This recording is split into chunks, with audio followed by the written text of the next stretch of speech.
Breaking news මෙන්න විශේෂ ප්‍රවෘත්තියක්. අනුරාධපුර ශික්ෂණ රෝහලේ විශේෂඥ වෛද්‍යවරියක් ලෙස පුහුණු වන වෛද්‍යවරියක සිය නිල නිවාසය තුලදී දූෂණය කිරීමේ සිදුවීමට අදාළ සැකකරුවෙකු අද පෙරවරුවේදී අත්අඩංගුවට ගනු ලැබුවා.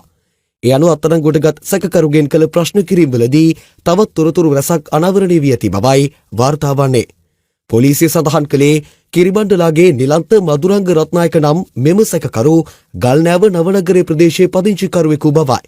34 හැවිරිදි අදාළ සැකකරු චීවර ධාරියෙකු ලෙස සිට ඇති බවද අනාවරණය වී තිබෙනවා. ඔහු වෙනත් නඩුවක් සම්බන්ධයෙන් රක්ෂිත බන්ධනාගාරගතව සිට පෙරේදා දිනේ නිදහස ලබා පැමිණ ඇති බවද වාර්තා වනවා.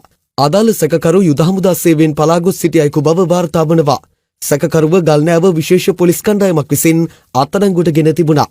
සැකකරු වෛද්‍යවරියව දූෂණය කිරීමෙන් අනතුරුව ඇයගේ දුරකථන දෙකෙන් එකක් රැගෙන පලා ගොස් තිබූ අතර අනෙක් දුරකථනයෙන් නැති වූ දුරකථනයේ තිබෙන ස්ථානය පිළිබඳව ලද සංඥා අනුව පොලිසිය වැඩිදුර විමර්ශන සිදු කරනු ලැබුවා. එහිදී අවකන දුම්රියපොළ ආසන්නයෙන් දුරකථන සංඥා නැවතී තිබීම හේතුවෙන් පොලිසිය විසින් එම ප්‍රදේශයේ සෝදිසි මෙහෙයුම් දැඩි කර තිබෙනවා. එහිදී අදාළ සැකකරු ගල්නෑව එළබදුගම ප්‍රදේශයේ සැඟව සිටියදී ගල්නෑව පොලිසියේ විශේෂ කණ්ඩායමක් විසින් සොයා ගැනීමට සමත් වුණා.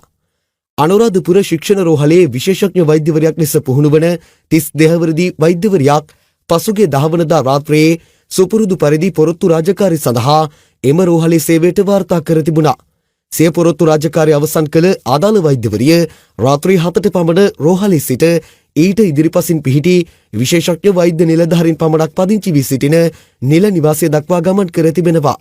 එහිදී වෛද්‍යවරිය සිය නිල නිවසට ඇතුළු වන අවස්ථාවේ පසුපසින් පැමිණි කිසියම් පුද්ගලයෙකු එක්වරම පිහියක් ගෙලට තබා ඇය බියගන්වා ඇති බවයි වාර්තා වන්නේ. අනතුරුව වෛද්‍යවරියට කෑගැසීමට නොහැකි අයුරින් තදින් මුඛය බැඳ ඇය විසින්ම නිල නිවසේ දොර විවෘත කරවාගත් අදාළ පුද්ගලයා වෛද්‍යවරිය රැගෙන නිවස තුළට ඇතුළු වී කිසිවෙකුටත් ශබ්ද නොඇසෙනසේ දොර වසා දමා තිබෙනවා. එහිදී සැකකරු අදාළ වෛද්‍යවරියගේ දෑත් බැඳ දැස් වසා ක්‍රූර ලෙස දූෂණයට ලක් කර ඇති බව මෙවන විට සිදු කළ පරීක්ෂණයේදී හෙළිදරව් වී තිබෙනවා. සිද්ධියෙන් සුළු වේලාවකට පසු වෛද්‍යවරිය යලිත් රෝහල් වාට්ටුවට පැමිණ එහි දුරකථනයකින් සිය පියා අමතා තමන් මුහුණ දුන් සිදුවීම දැනුම් දී ඇති බව වාර්තා වනවා.